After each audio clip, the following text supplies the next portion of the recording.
Marunako, Yajayankakuna, Arariwakuna, Kurakakuna, Kuyanakuna, Kalpachingüey, Kikausigni, Neko, Neko, Nini, Kurikuneko, Simaklakuneko.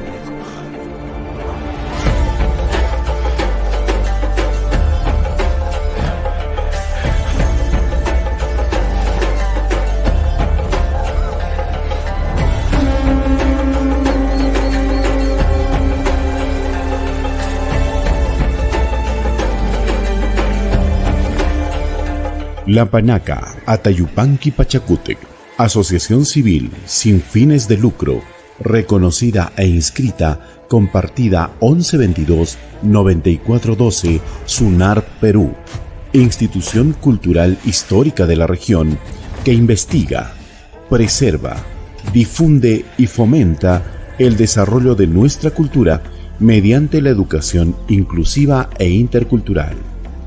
Está integrada por 350 miembros, descendientes incas en diferentes grados de titularidad, por derecho consuetudinario y de linaje, de las casas nobles del Zapan Inca, Yaguarhuaca y matrilineal del Gran Pachacútec Inca en Iñaca Panaca de Mama Anahuarque. Documentados por Justo Apos Aguaraura, Ronald Edward, Dolores O'Feeling, María Robstorowski y otros.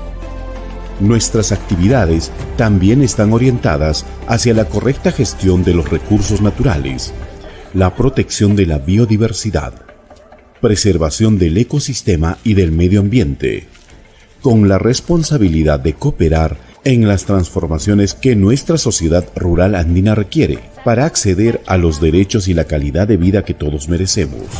Como organización cultural, coordinamos acciones creadoras de identidad, generadoras de inclusión social y catalizadoras de diversidad, promoviendo el desarrollo territorial sostenible.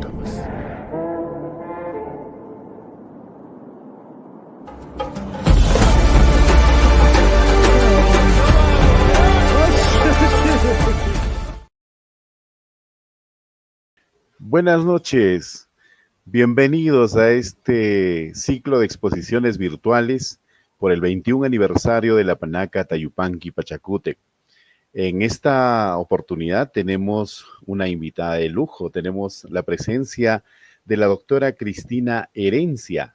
Ella es doctora en Psicología Social y Estudios Andinos Interdisciplinarios, también es magíster en Psicología Experimental, docente de importantes universidades como la Universidad Mayor de San Marcos, en la Universidad Católica del Perú, la Universidad Cayetano Heredia, entre otros.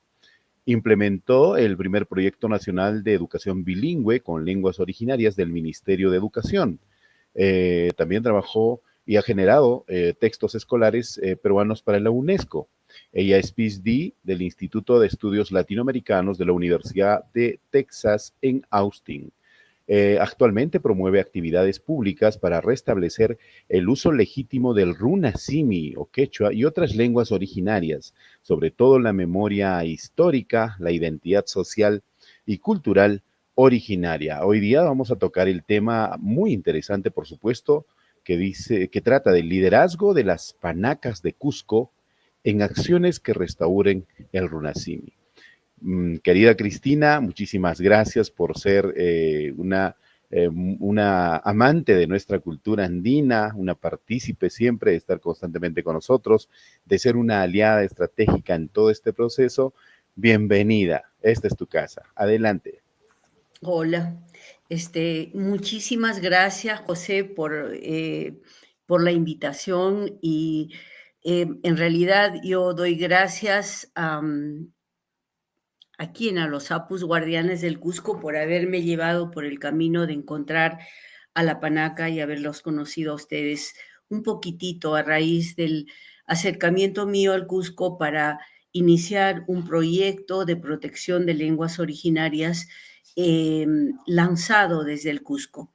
Entonces, estoy muy agradecida por esta conexión y espero poder hacer justicia a la importancia de la panaca y a la importancia de conocerlos a ustedes personalmente, sobre todo por lo mucho que se necesita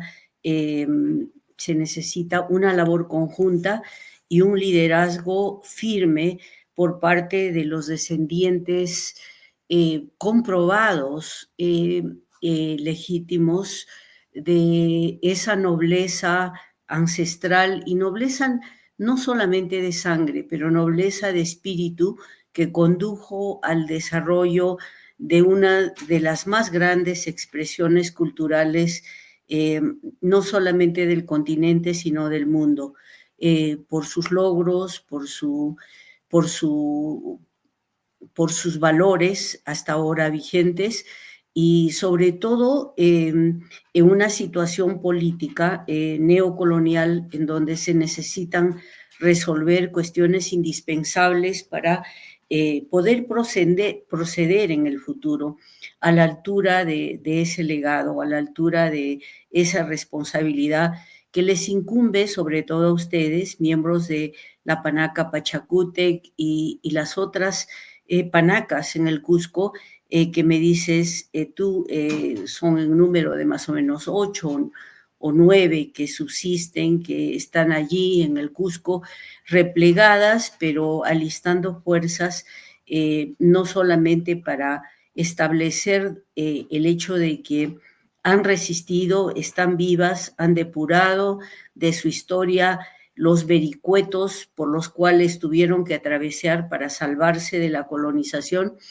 y de repente tienen una nueva generación de personas, una nueva generación de jóvenes. Yo los he visto algunos de ellos en Cusco, una maravilla de muchachos que tienen un llamado muy, muy profundo y que están al margen de cualquier, digamos, independientemente, están actuando al margen de cualquier institución por el momento, preparando, o sea, en barbecho en realidad, preparando el camino para el futuro.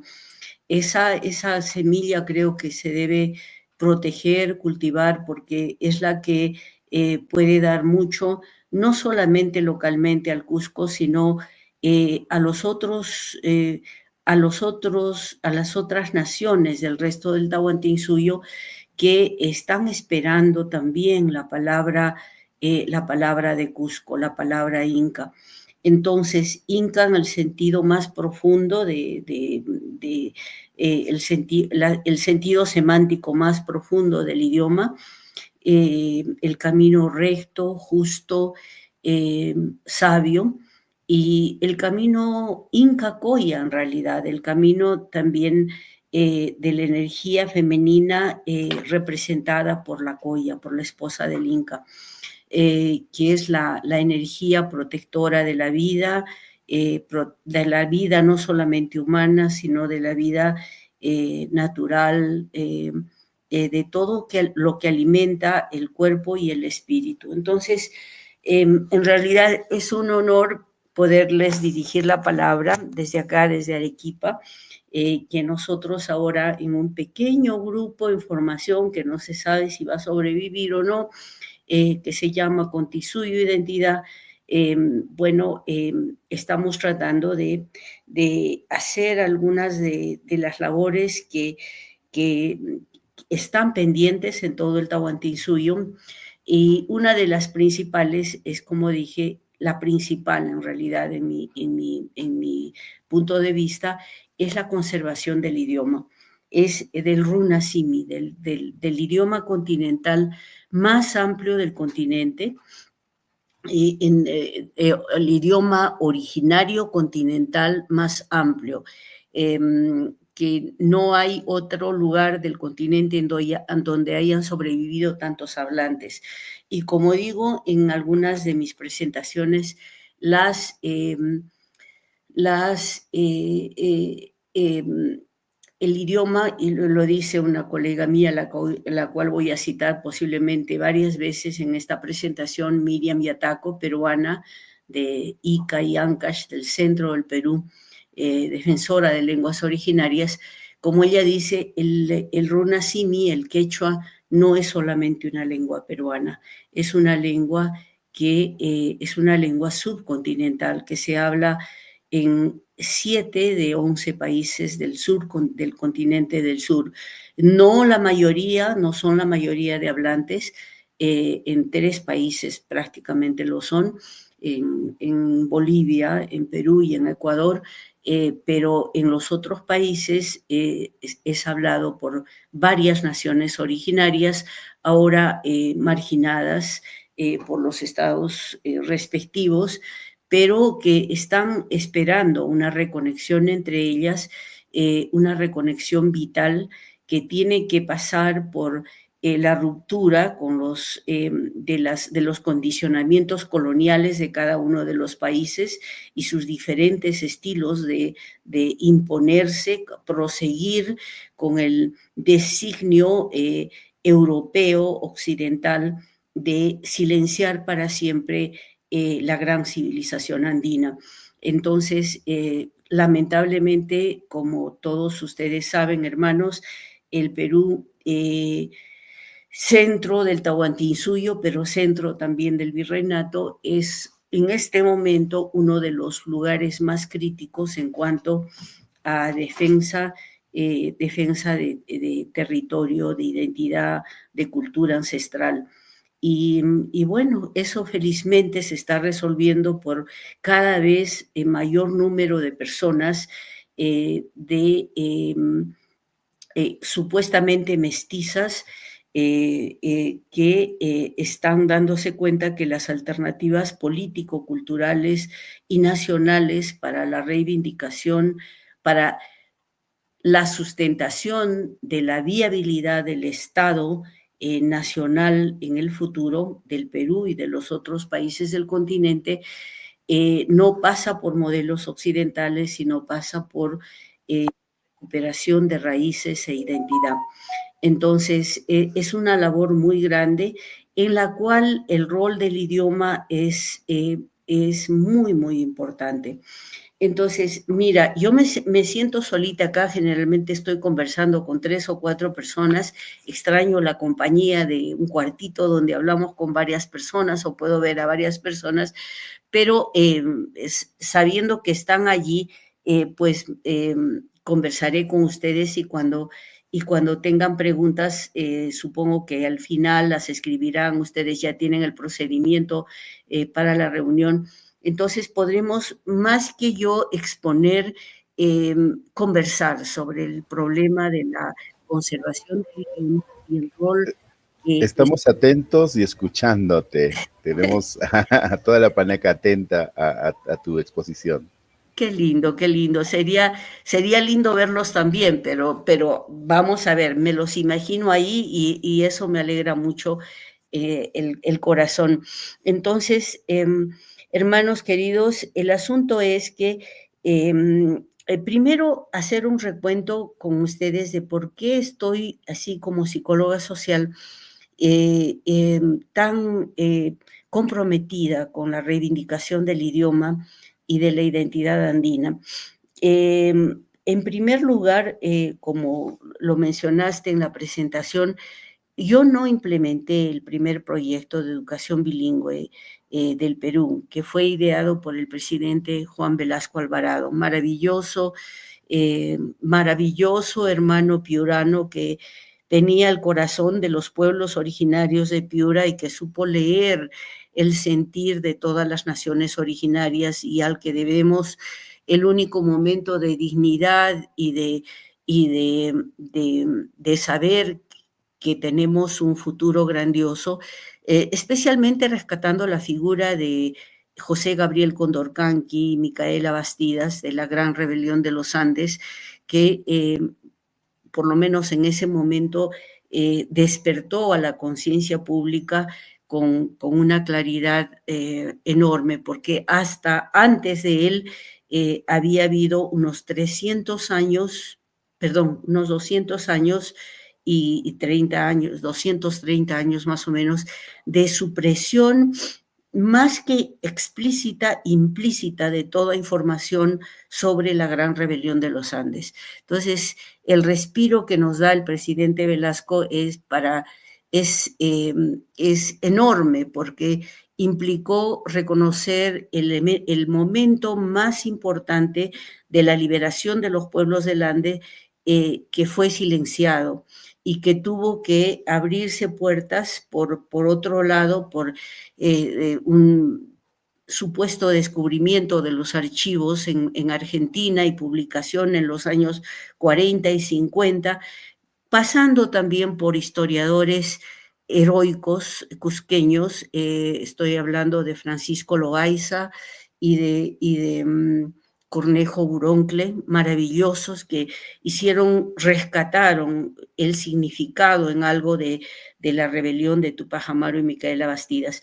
Pero claro, en ese momento, si esa rebelión hubiera triunfado, y los problemas militares todos los conocemos, otra sería la historia del continente. Tendríamos el Runasimi como lengua franca prácticamente, como digo, de prácticamente la mitad del continente, ¿no? Entonces, y hay que decir también, hay que reivindicar en ese sentido que no fueron los incas los que impusieron el Runasimi. El Runasimi, el quechua, llamado quechua, fue extendido en el territorio nacional en no menos de 65% de lo que fue el Tahuantinsuyo clásico, digamos, no el último, el más extendido, pero el central, por el imperio Huari, ¿no? Y como sabemos, los incas, el idioma originario, por lo menos de la familia real de los incas, no era el Runasimi, era el Puquina. Bueno, todos estos son aportes de valiosísimos investigadores en lingüística, etnohistoria, que nos ayudan a entender la dinámica de lo que se ha silenciado con la colonización. Pero entonces, el asunto es que el idioma es la clave de comunicación de toda esta parte del continente. Y yo estaba en el asunto de cómo es que yo entro a laborar, a pensar en este tema tan crítico. Yo volví con una maestría en psicología experimental, estando muy jovencita, en los años, en el último año de vigencia de presidente Velasco Alvarado. Y era una maestría en psicología experimental que me entrenó en cómo hacer investigación. Y este fue uno de mis primeros trabajos, como el segundo en realidad. Ya les contaría cómo fue el primero, que fue también muy interesante. Pero el segundo trabajo era ganar un concurso en la Oficina de Educación Bilingüe del Ministerio de Educación, que ya había implementado el primer proyecto de educación bilingüe en escuelas rurales, donde se hablaba las lenguas originarias como lengua materna. Y esa fue idea de la reforma educativa de Velasco Alvarado. Entonces, tenían en ese momento como 8 centros experimentales, centros pilotos donde se aplicaba, se comparaba educación en los primeros años de primaria en lengua materna con la educación convencional que prosigue hasta este momento, al margen de lo que nos quieran decir el Ministerio de Cultura, el Ministerio de Educación y todo, que tienen centros experimentales de educación bilingüe en todo el país, en fin, ideados desde Lima y sin muy poca participación, o sin participación prácticamente de las regiones donde se hablan las lenguas originarias. Entonces, el asunto es que en esos tiempos se puso en vigencia este primer proyecto de educación bilingüe en zonas rurales. Y yo gané el concurso para hacer la evaluación, no hice la implementación. Eran 2 años que se había aplicado en centros experimentales y lo que se quería era comparar los resultados de la educación en lengua materna con los resultados en la educación convencional. Y bueno, para mí fue una apertura increíble. Yo en ese entonces todavía no había hecho estudios andinos interdisciplinarios, pero como les digo, en nuestras conversaciones, en recuentos, soy cusqueña de nacimiento y creo que hubo una razón muy importante para, uno no calcula las cosas, no personalmente, pero le son dadas en una parte y con un propósito. Y creo que eso fue el propósito de, creo, así como explico en este momento, de haber tenido la suerte de nacer en el Cusco. Entonces, en mi temprana infancia, ahí me marcó el asunto de vivir en Cusco con mi padre en Sicuani, él era abogado, y, y después circular por el Valle Sagrado y después ya salir fuera por razones biográficas a otras partes del Perú, especialmente a la región de Arequipa, del interior de Arequipa, de donde es la familia materna y paterna mía, ¿no? Entonces, el asunto es que sí tenía esa inquietud por cultura andina desde muy temprano en mi vida, y hacer esta evaluación fue una maravilla. Y lo que pasó es que en un contrato muy corto presenté un informe de unas 80 a 100 páginas, me parece. En ese tiempo todavía con máquinas de escribir, me acuerdo todavía las computadoras no eran demasiado conocidas, ¿no? Bueno, en Estados Unidos habían unos mamotretos enormes y esas eran las computadoras, pero estaban fuera del alcance de las oficinas convencionales. Y entonces viajamos a diferentes regiones del país, no solamente yo, sino unas 4 otras personas de esa oficina, se recopilaron datos y se hizo una evaluación. El resultado de la evaluación era que había una diferencia abismal entre la forma de criar a los niños en su lengua materna con categorías culturales propias en comparación con la educación convencional. Y era una maravilla. Es decir, para los niños estudiar en su propia lengua era despertar su natural inteligencia, en vez de saber que a los 5 o 6 años de edad se te impone una segunda lengua. No solamente lo puedes aprender inmediatamente, como lo hacen la mayor parte de niños andinos, pero lo que implica es que la enseñanza más importante de esa imposición es que el niño se da cuenta que su idioma no vale. No vale para la vida pública, no vale para lo que es serio en la vida. Su lengua materna está reducida al ambiente doméstico, familiar, marginal, pero no es una lengua legítima. Y ese daño psicológico persiste y ha persistido por generaciones con la imposición de la educación pública obligatoria en castellano y con currícula totalmente diseñada desde Lima con modelos urbano-occidentales, ¿no? Entonces, ese daño ha estado haciéndose en la población peruana por generaciones. Bueno, el resultado de la evaluación mía fue increíble, los detalles son maravillosos. Les voy a dar solamente un ejemplo. En ese momento se tenía ya investigadores de punta que habían venido, por ejemplo, un señor, creo que era doctor Andrade, algo así, que había venido de París, y entonces él vino que se tenía que hacer evaluación del desarrollo infantil de acuerdo al modelo de desarrollo intelectual piagetiano. Piaget era un psicólogo educativo infantil suizo y su visión era muy interesante, cualitativa, que hacía ver los estadios de evolución mental de los niños. Entonces, lo que se proponía en el Ministerio de Educación era que se hiciera la evaluación de los niños con eso, porque era mucho mejor que utilizar pruebas escritas, etc. Bueno, cuando utilizamos y cuando vimos cómo se utilizaba esa medida con los niños del proyecto experimental de educación en lengua materna, nos dimos cuenta que ese proyecto caía por todos los lados, no tenía sentido.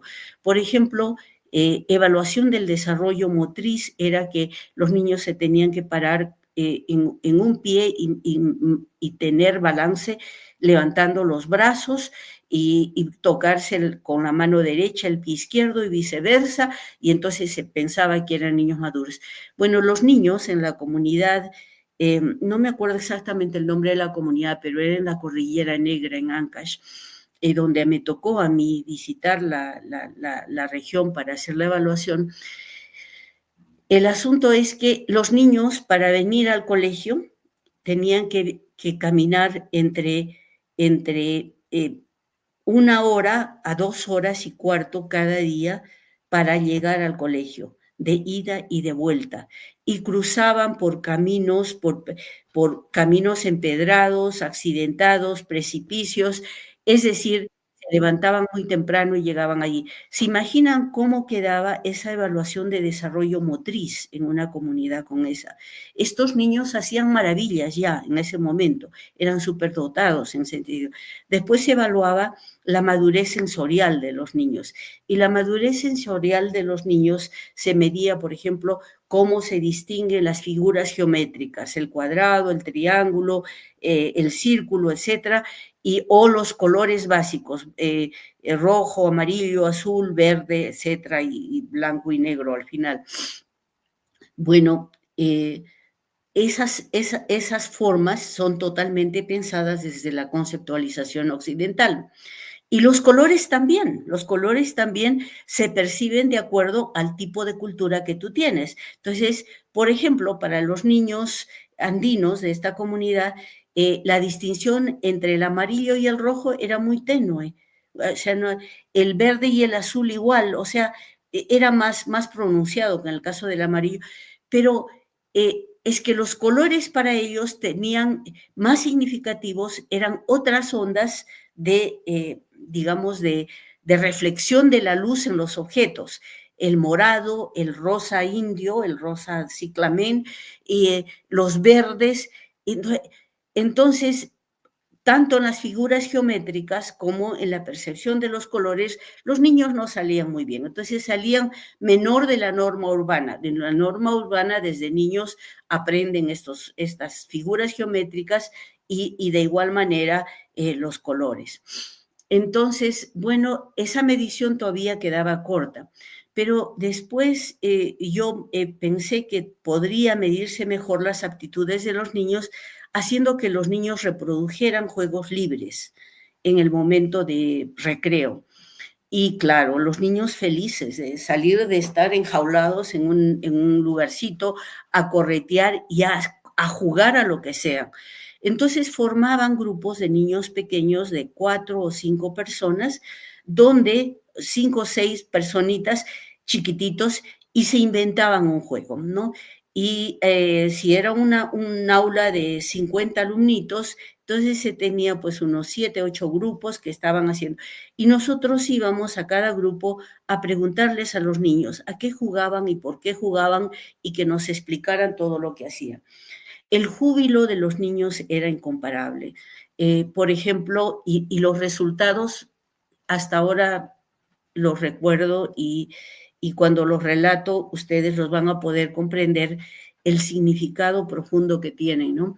El asunto es que un grupo de niños, por ejemplo, estaba reproduciendo un trabajo comunitario y la elaboración de comida por grupos de niños varones y niñas mujeres, ¿no? Las mujercitas estaban a cargo de la comida y los niñitos estaban haciendo, labrando la tierra, haciendo los conductos de agua, haciendo los puentecitos, buscando las semillas, etc. Se divertían montones. Los grillos eran los cuyes que cocinaban y con sus especies. Y las niñas sabían todos los ingredientes de la comida y cómo se cocinaban y cómo se ponían las ollitas. Y los niños sabían cómo se cavaban los huecos, cómo se circulaba el agua, cómo se hacían los andenes, etc.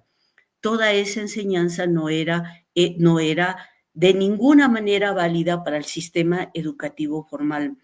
Otro grupo de niños, porque cada grupo tenía cosas preciosas, pero les digo otro ahora que tengo ahí un arbolito de África, era un árbol muy grande y unos 5 o 6 niños se pararon alrededor del árbol y se subieron a diferentes niveles del árbol y uno de abajo cantaba las horas de la mañana en quechua, todo, y por ejemplo, 4 o 5 de la mañana, la alborada, a las 7 de la mañana, a las 10 de la mañana, a las 4 de la tarde, a las 6 de la tarde y en la noche. Y habían niños que estaban trepados en el aire en diferente, en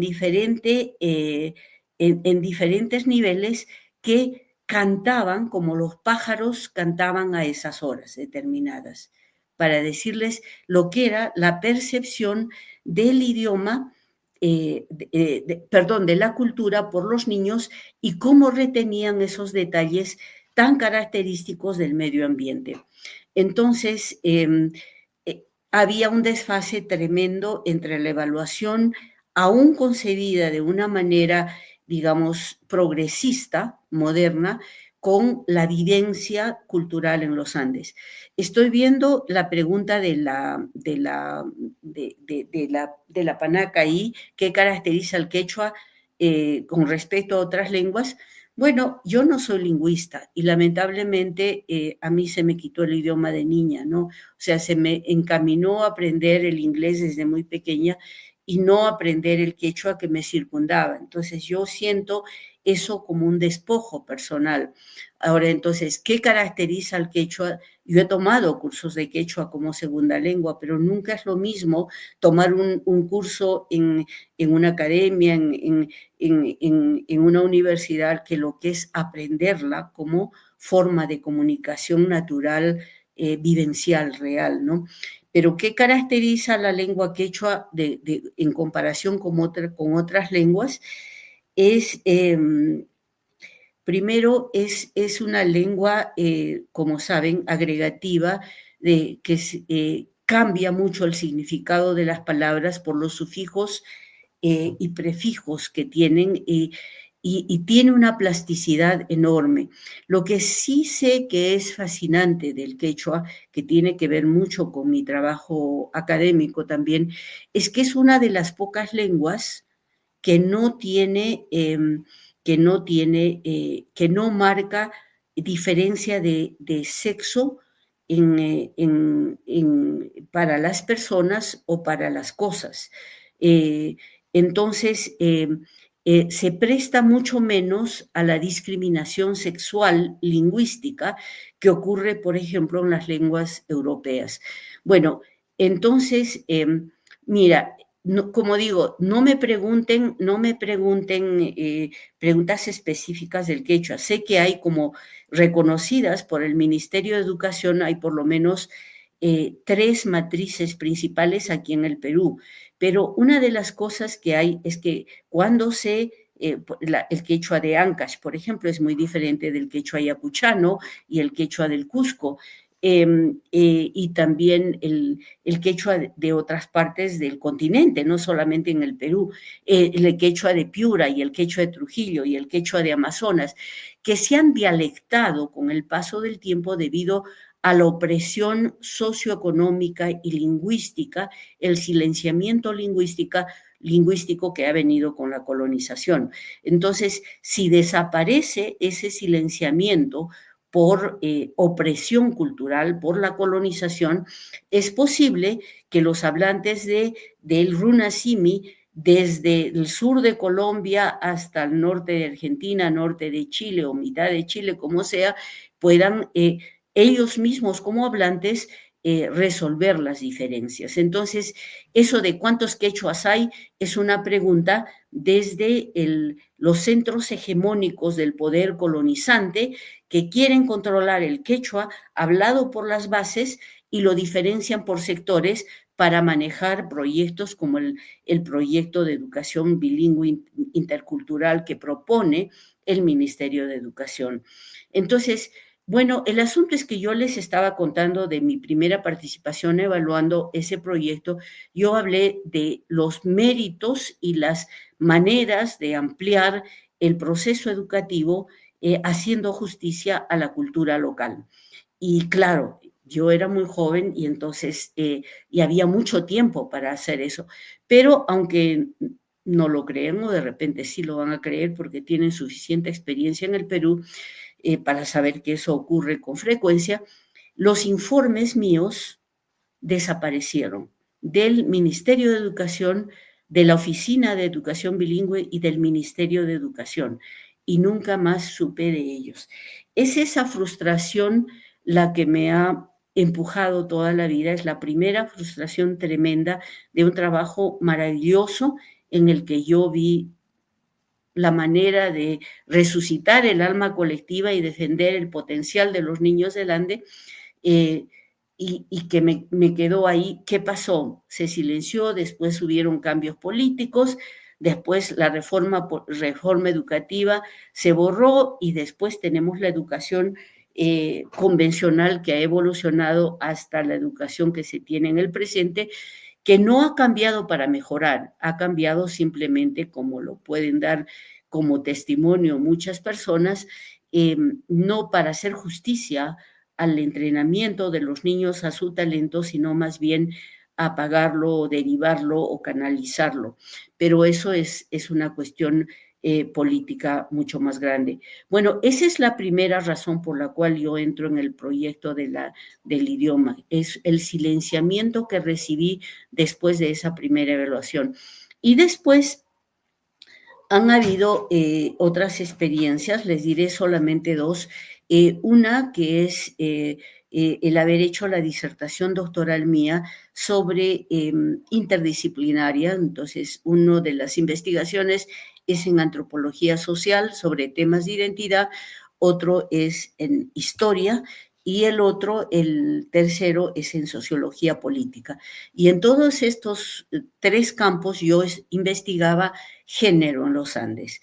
¿Por qué? Porque la tesis mía proponía que el sistema de género andino no es patriarcal, es un sistema de género totalmente diferente, donde hay equiparidad, complementariedad, y lo que a mí me interesa como psicóloga es que no se arruina, no se desmerece, no se reduce el potencial humano de la mitad de la población humana, 52% que somos las mujeres, para reducirlo a ser su sirviente, auxiliaria, supeditada y en realidad sirviente de la hegemonía masculina.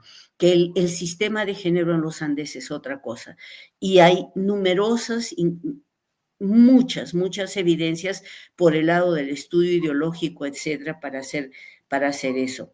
Entonces, en el segundo estudio sobre el sistema de género en la gran rebelión de Tupac Amaru y Micaela Bastidas, me di cuenta de un tema muy importante que tenía que ver con mi experiencia en el Ministerio de Educación, en educación bilingüe. Era que la resolución, estudiando la gran rebelión de los Andes, la resolución final de 1785 en el Consejo de Sevilla, después de la experiencia de la rebelión de Tupac Amaru y Micaela Bastidas, de Tupac Katari y de Bartolina Sisa en el Alto Perú, en el Collasuyo, en realidad, que fue la más grande rebelión india del continente en todos los tiempos y la más importante hasta ahora, ¿no? La única, como les digo, que se hubiera asegurado la pervivencia de las culturas originarias a nivel de las otras grandes culturas de la humanidad, como China, Persia, Egipto, Francia, lo que sea, ¿no? Se mantiene el idioma como parte de la identidad. El asunto es que en esa resolución del Consejo de Indias de Sevilla había un programa completo de etnocidio calificado, es decir, las resoluciones del Consejo de Sevilla, del Concilio de Sevilla, como se llame, eran de que después de la experiencia tan terrible que se tuvo con la rebelión de Tupac Amaru y la gran rebelión de los Andes en general, lo que se tenía que hacer era hacer un programa detallado en donde el punto número 1 era la eliminación del idioma, la eliminación de todo registro de usos y costumbres de los antepasados, la eliminación de los nombres y los apellidos, y para eso la iglesia se prestaba al bautizar a los niños, cambiarles, si se podía, inmediatamente, y si no había oposición o si se podía imponer por la fuerza a las familias andinas, que ya se podía después de la derrota de la Gran Rebelión, cambiarles el apellido.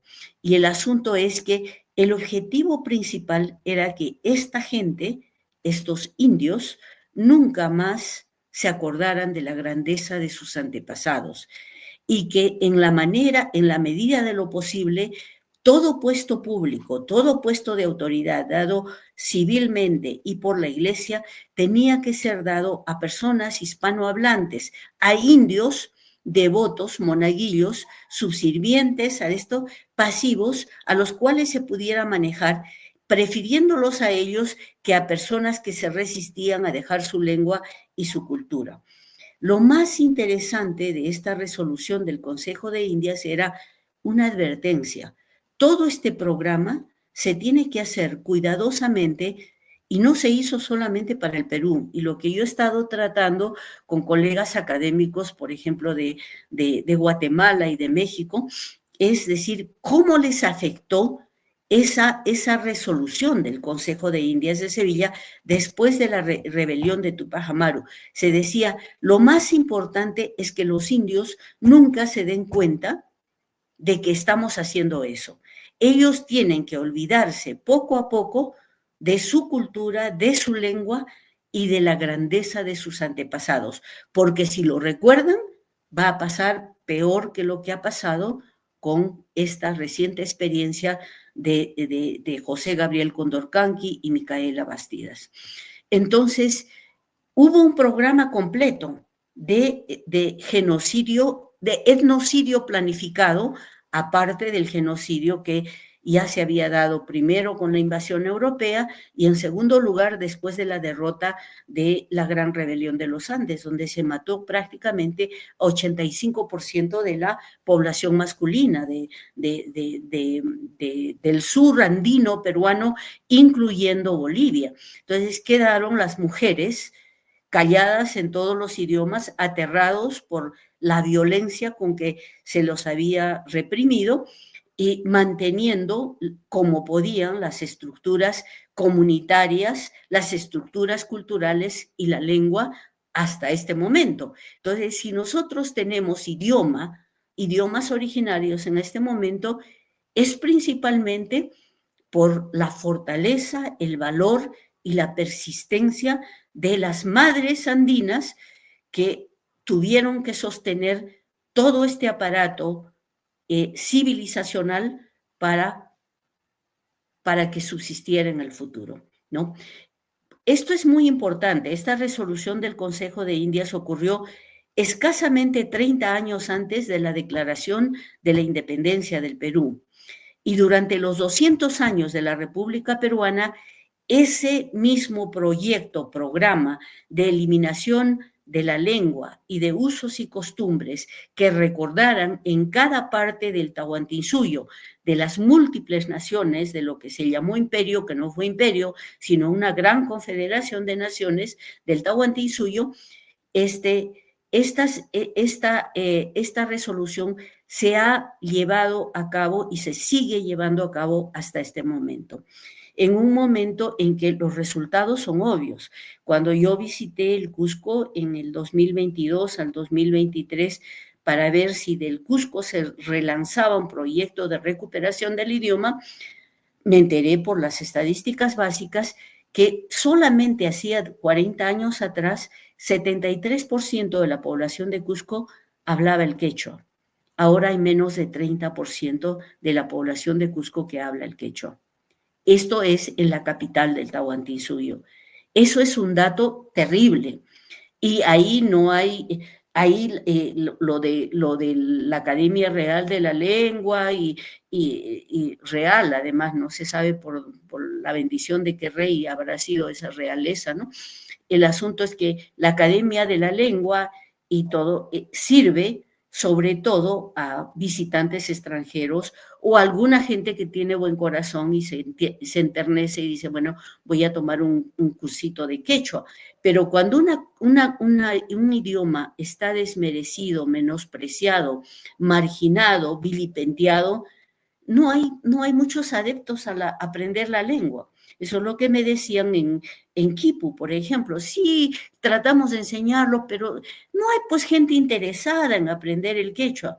Pero allí el 80% de los jóvenes vienen de comunidades y son quechohablantes, y lo último que se hace, como supongo igualmente pasa en la Universidad de San Antonio de Abad, en la Universidad Andina, lo último que se hace es reconocer el mérito de los hablantes de la lengua materna y reforzarla. Lo que se hace es canalizar a los jóvenes que van a estas instituciones para que lo más pronto posible se olviden de la lengua, se olviden de sus raíces, tengan éxito en el mercado, en las ciencias modernas, tengan competitividad en el trabajo, pero totalmente, a fin de cuentas, abandonando las comunidades, abandonando la cultura y, por supuesto, abandonando la lengua, ¿no?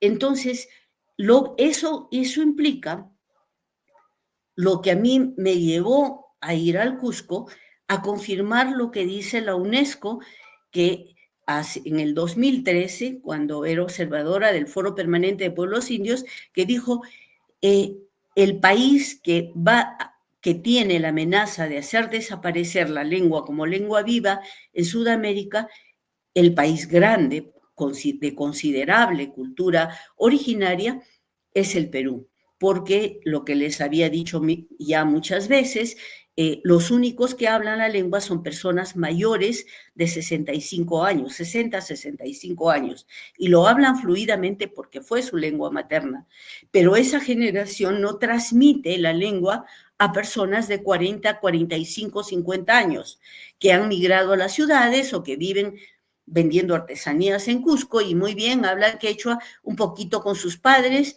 un poquito entre comadres por ahí, pero nunca lo transmiten vitalmente a sus hijos.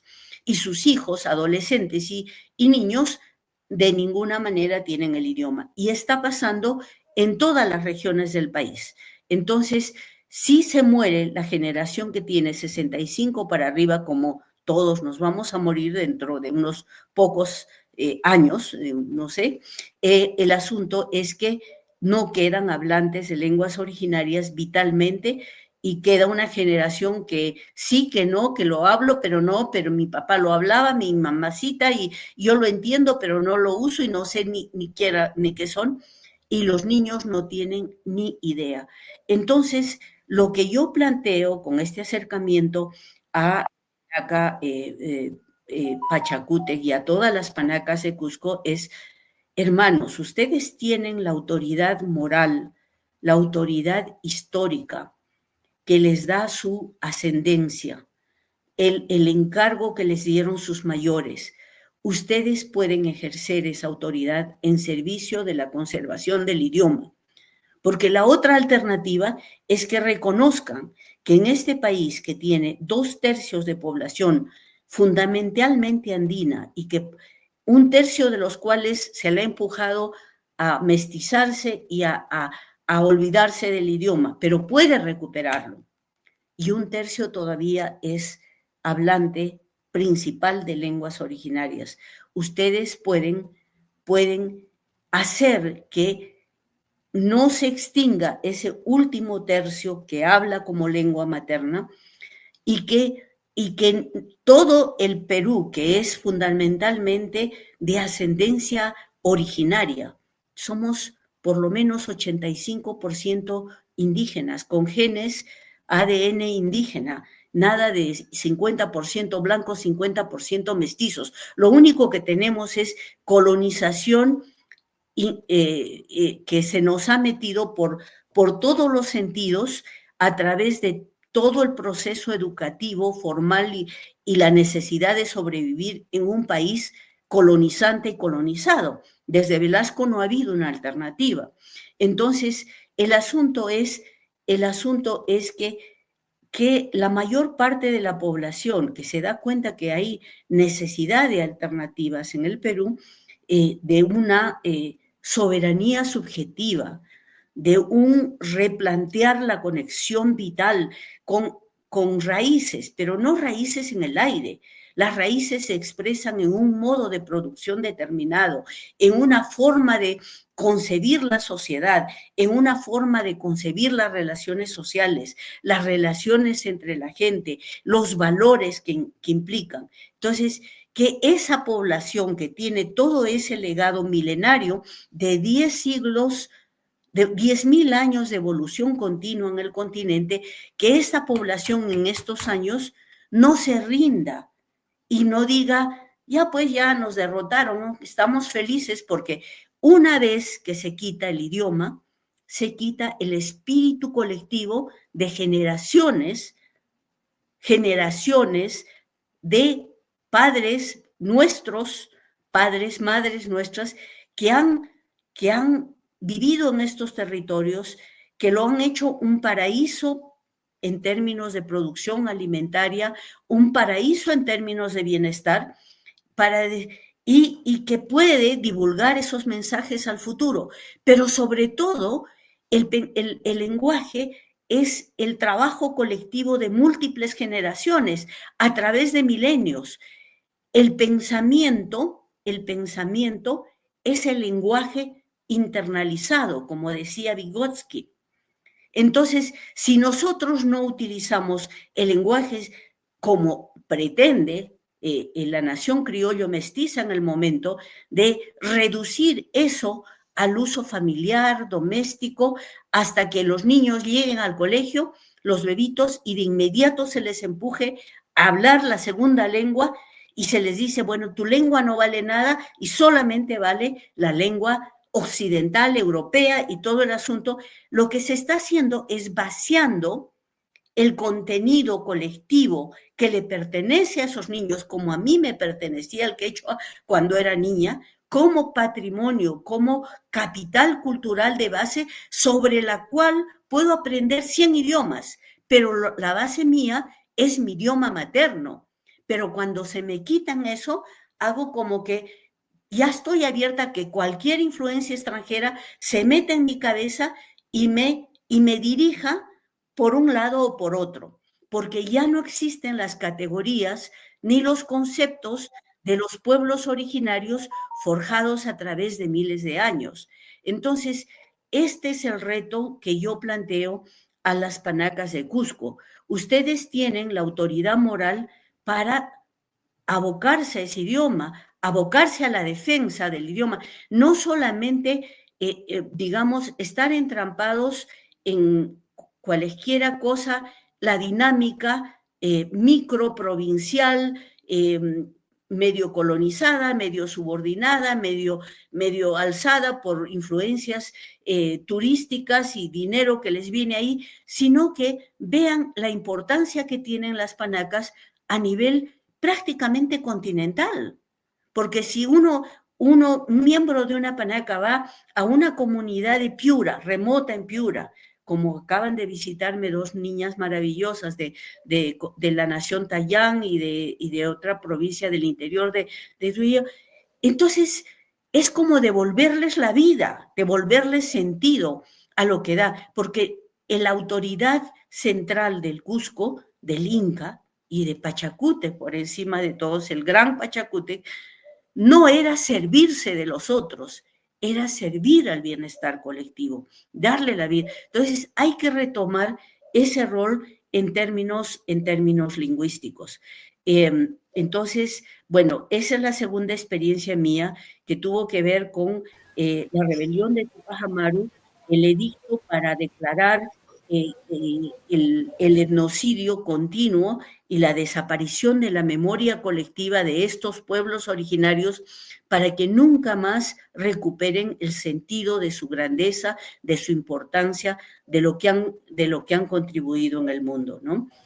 Querida Cristina, muchísimas gracias. Estamos realmente muy importante todo lo que nos has expuesto hoy día, y es cierto, es un deber primordial de cada miembro de una panaca, sobre todo el de saber muy bien su idioma mater, ¿no? Sus orígenes. Sería para mí, bueno, en lo personal sería una vergüenza que un miembro, representante de una panaca no tenga conocimiento del idioma quechua, ¿no? Porque el quechua es parte esencial del patrimonio cultural del Perú, de su identidad, su historia, las tradiciones del país, ¿no?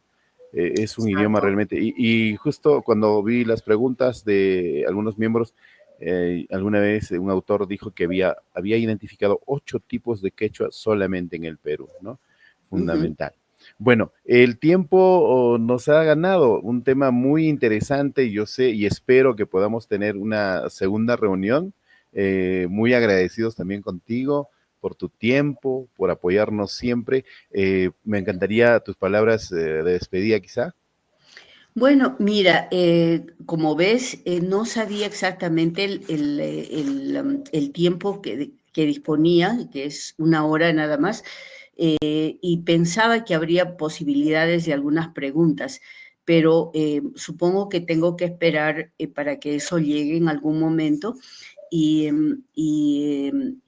bueno, el asunto es que hay muchas cosas que se pueden hacer. Hay muchas cosas. Lo que es importante es lo que me llevó a Cusco para empezar. Era la década de protección de las Naciones Unidas de las Lenguas Originarias, que empezó el 22 de febrero del 2022 y concluirá el 22 de febrero del 2032, ¿no? Entonces, han pasado ya 2 años, entonces el reto a la panaca Pachacútec y a las otras panacas de Cusco es que, por favor, asuman el liderazgo de la defensa del idioma. Hay muchas cosas que pueden hacer y se pueden organizar para hacer eso.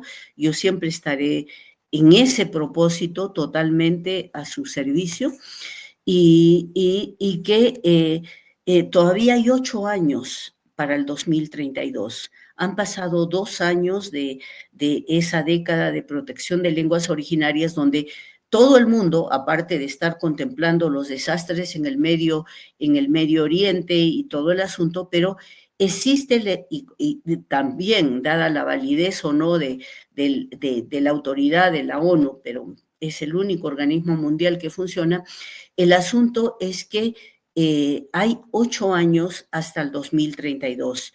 Todavía se puede hacer algo. Pero lo más importante es lo que había dicho en el título de la sumilla mía, es que el 2032 también es el 500 aniversario del encuentro de Atahualpa con Pizarro en Cajamarca.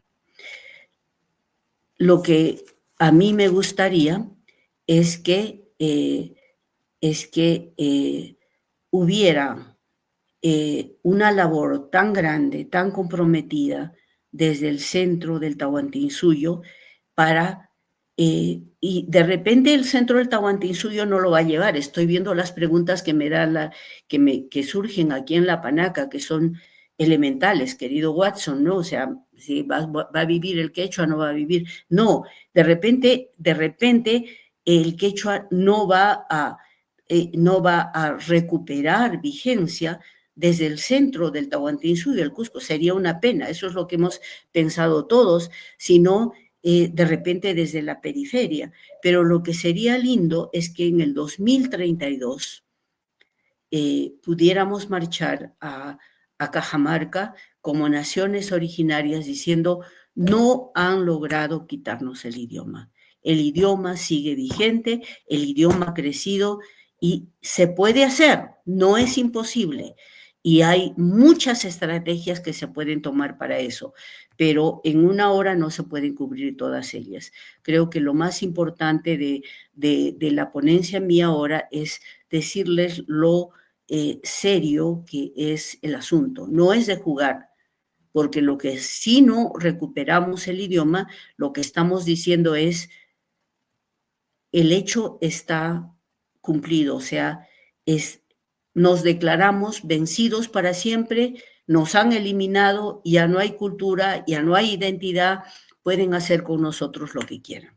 Y esa resolución es muy grande. Y creo que hay naciones en todo el Tahuantinsuyo que no van a dejar que eso ocurra, pero tendrán que articularse entre ellas para sostenerse mutuamente. Y lo que quisiéramos es que la palabra del Cusco se escuchara con la sabiduría de Pachacútec en el inicio del gran imperio o del gran Tahuantinsuyo Inca. Muchas gracias.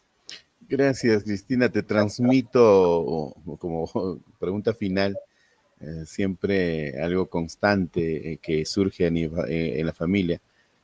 Siempre se habla del quechua trivocálico y pentavocálico. ¿Cuál es tu opinión? Ese es un asunto, esa es una pelea de blancos, como se dice, ¿ya? Porque es la subordinación del criterio la subordinación al criterio occidental de cuándo es válida o cuándo existe una lengua, cuándo es superior o es inferior una lengua. Es superior si es escrita y se tiene la creencia de que la escritura occidental es lo más alto, lo más válido, porque Occidente se ha ocupado justamente de ocultar que hay una escritura totalmente diferente en los países árabes, en Israel, en la India, miles de escrituras, como las que hubo en el Perú, que no eran escrituras alfabéticas y eran escrituras que servían ciertas funciones y que todavía persisten, pero que son totalmente ignoradas. Entonces, el asunto de trivocálico y pentavocálico es subordinar el quechua o el runasimi o las lenguas originarias a una forma de concebir la importancia de las lenguas por Occidente, que es alfabetizarlas y qué sonidos, qué fonemas, qué sonidos deben contemplarse en su representación escrita. Y lo que es importante reconocer que más de 80% de las lenguas en el mundo existen sin escritura. Y la nuestra ha tenido escritura. Lo que pasa es que la hemos lapidado, hemos dejado de lado reconocimiento de esa transmisión a través de los tiempos de mensajes importantes que debían persistir para las colectividades. Pero no podemos sujetarnos al criterio occidental. Entonces, parte de la experiencia mía en Cusco ha sido del primer grupo que me acompañó, que estaba tan ardientemente disatisfecho con la política centralizada de Lima, del Ministerio de Educación, que impone solamente el quechua trivocálico de Ayacucho para todo el Perú, todo lo que es lo único válido. Y lo que los cusqueños de ese primer grupo decían, no, porque aquí hablamos con 5 vocales y también en el sur peruano, en Puno y también en Tucumán reconocen eso. El asunto es que no es una lengua escrita. Lo que se necesita es, en este momento, utilizarla como lengua viva, lengua oral. Y cuando haya dominio y seguridad y no vergüenza de ejercer, de hablar la lengua en público, los hablantes de las nuevas generaciones, ya que los adultos ahora no sabemos ni siquiera si tenemos la lengua o no tenemos, el asunto es que ellos podrán converger en congresos donde determinen cómo se hace, cómo se explica la dinámica de su propia lengua. Y ya hay resolución a ese problema. Pero el asunto es que se ha detenido en por lo menos 30 años todo crecimiento y toda protección del lenguaje por subordinarla a la escritura tipo occidental. Y lo que se necesita es hablarla, es no avergonzarla, no humillar a los quechohablantes hablando su propio idioma, pero a la vez eso implica que no se haga daño a los niños desde pequeños quitándoles la lengua materna, porque eso les quita la base de seguridad personal para enfrentar el mundo. Entonces, si 60% de los peruanos tenemos origen andino, a las cuales nos han impuesto otra cultura, otra lengua como la única, no nos sorprendamos pues de que no sabemos dónde estamos, ni lo que queremos, ni dónde vamos, porque esa seguridad vital se nos ha quitado temprano en la infancia. No tenemos la lengua de nuestros mayores, no entendemos sus categorías. y mucho menos si tenemos vergüenza de hablarlos. Entonces, la guerra es hablar y hay estrategias presentes que se pueden utilizar inmediatamente para la defensa del idioma. Y con efecto inmediato, además, ¿no? Con efecto positivo inmediato. Así es. Importante tu mensaje final. Bueno, muchísimas gracias, querida Cristina. Hemos estado en compañía de una gran amiga, la doctora Cristina Herencia, con el tema también importante, el liderazgo de las panacas del Cusco en acciones que restauren el Runasimi, nuestro quechua tan maravilloso, nuestro quechua, nuestra alma mater, ¿no? Nuestro activo, de repente, constante, vigente aún. Te agradecemos a nombre de nuestra institución, la Panaca Tayupanqui Pachacútec. Estamos de aniversario, tenemos 21 años y lo estamos celebrando a lo grande. Justamente este 16, sábado 16, tenemos un encuentro en el Teatro del Distrito de San Jerónimo en Cusco, donde estaremos compartiendo con una tarde cultural, también con música, danza hecha de parte de los miembros integrantes de nuestra querida Panaca. Muchísimas gracias, Cristina, y a nuestros hermanos que han estado en contacto hoy día. Los esperamos mañana para una interesante exposición también. Muchas gracias. Gracias, muy amable, gracias. Gracias, José Gabriel, muy amable. Y mi cariño a la Panaca, mi agradecimiento infinito por su invitación. Muy amables. A las mamás de la Panaca. Gracias.